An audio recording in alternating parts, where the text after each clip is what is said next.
Gas के दाम बढ़ने से पहले तो हम लोग कोरोना से जूझ रहे थे, बाढ़ पीड़ितों से जूझ रहे हैं। इसके बाद गैस का दाम बढ़ा दिया सरकार ने, पेट्रोल का दाम बढ़ा दिया। इससे हम लोगों के जनता के ऊपर दोहरा चोट पड़ा है। और जब जब सरकार ये आई है, हमारे स्वर्गीय अटल बिहारी वाजपेयी जब प्रधानमंत्री थे तो उस समय प्याज का दाम हो गया था 200 रुपये किलो। आज नरेंद्र मोदी जी की सरकार है तो नरेंद्र मोदी जी की सरकार में पेट्रोल, डीजल, मतलब हर खाने का सामान से लेकर सभी वस्तु महंगा हो गया है। इससे सरकार को नुकसान पड़ेगा। आने वाले समय में 2024 में और यूपी में 2022 में इसका सरकार को भुगतना पड़ेगा। दाम बढ़ाते कहाँ तक ले आए हैं। 1000 रुपये सिलेंडर पड़ रहा है। पहले गैस 400 में था, फिर 600 में हो गया सिलेंडर, फिर 1000 में हो गया है। हम लोग एक एक पैसा जोड़ के किचन चलाते हैं। अब 1000 रुपये तो सिलेंडर पे खर्च हो जाता है।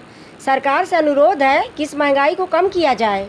गरीब परिवार कैसे जिएगा? किस तरह से असर किचन पर पड़ता है आपका? असर ये पड़ रहा है कि 1000 सिलेंडर का हो जाता है। हम लोग एक एक पैसा जोड़ के किचन के सामान ले आते हैं। अब उसी में 1000 का सिलेंडर हो जाएगा तो हम लोग परिवार कैसे चला पाएंगे? गैस सिलेंडर के रेट बढ़ने से कुछ ज़्यादा ही असर पड़ गया है माध्यमिक वर्ग के लोगों को। सरकार हमेशा या तो अमीर वर्ग के लोगों के बारे में सोचती है या गरीब वर्ग के लोगों के बारे में। जो माध्यमिक वर्ग के लोग होते हैं इसमें पिस जाते हैं, पहली बात। दूसरी बात, इससे जो रोज़मर्रा की ज़िंदगी से जो हम अपने खर्चों को बढ़ा करके या घटा करके कुछ ना कुछ बचत करते हैं, उससे हमारा पूरा का पूरा पैसा अब गैस सिलेंडर में चला जा रहा है, जिससे कि उसके खर्चे बढ़ने की वजह से हमारी रोज़मर्रा की ज़िंदगी में उतार चढ़ाव आ चुका है।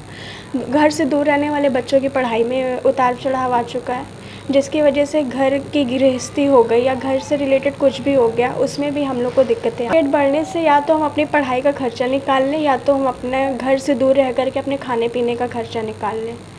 और जैसे कि पता है कि बाहर के खानों से बहुत ज़्यादा नुकसानदेही होता है। अगर हम गैस सिलेंडर ख़रीद करके बनाते हैं तो उसके बढ़े दामों की वजह से हमारे खर्चों पे, हमारी पढ़ाई पे बहुत बड़ा असर पड़ा। रसोई का सारा बजट चढ़ाया गया है। अब इसके बिना कोई काम भी नहीं चल सकता। गैस का कोई सब्स्टिट्यूट भी नहीं है, इसी से होता है सब कुछ। तो इसमें तो हर महीने इतनी वृद्धि हो रही है तो बहुत ज्यादा परेशानी का सामना करना पड़ रहा है हमें। सरकार से हम यही कहना चाहेंगे कि इसके जो हमारी नेसेसरी हैं उनके ऊपर जरा कम बजट का ध्यान रखें जरा।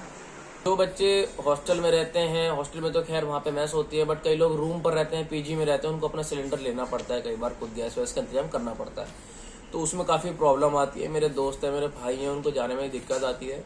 बाकी मैं समझ रहा हूँ सरकार काम कर रही है। कोविड की वैक्सीनेशन के लिए इतना खर्चा आया जो पब्लिक को फ्री में अवेलेबल कराई जा रही है, तो उसका खर्चा कहीं ना कहीं से निकालेंगे, बट आम जनता को भी थोड़ा सोचे। मैं सरकार से यही कहूँगा। अभी मैं जैसे मैंने आपको बताया कि मैं बाहर रहता हूँ, तो यहाँ भी मैं अपना मतलब सिलेंडर वगैरह यूज़ करता हूँ और घर पे भी सिलेंडर वगैरह यूज़ होता है।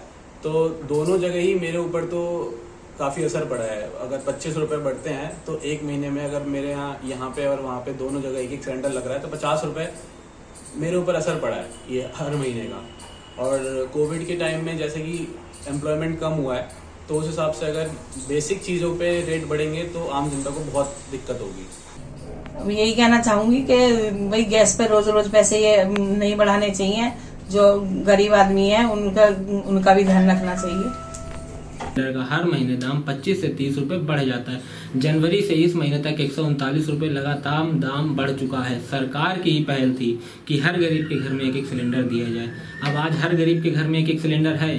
सरकार का फ्री राशन तो उठा रही है, लेकिन क्या वो सिलेंडर पे बना रही है?